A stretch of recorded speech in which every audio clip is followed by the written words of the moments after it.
চলে এসেছি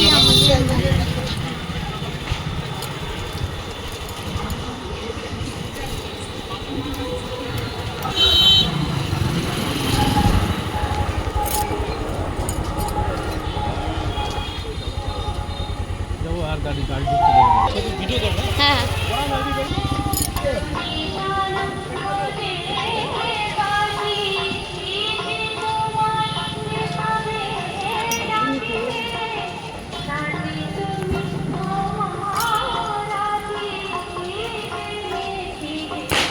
আমরা চলে এসেছি বর্ধমান মহাশ্মশানে, আপনাদের সরাসরি দেখাচ্ছি।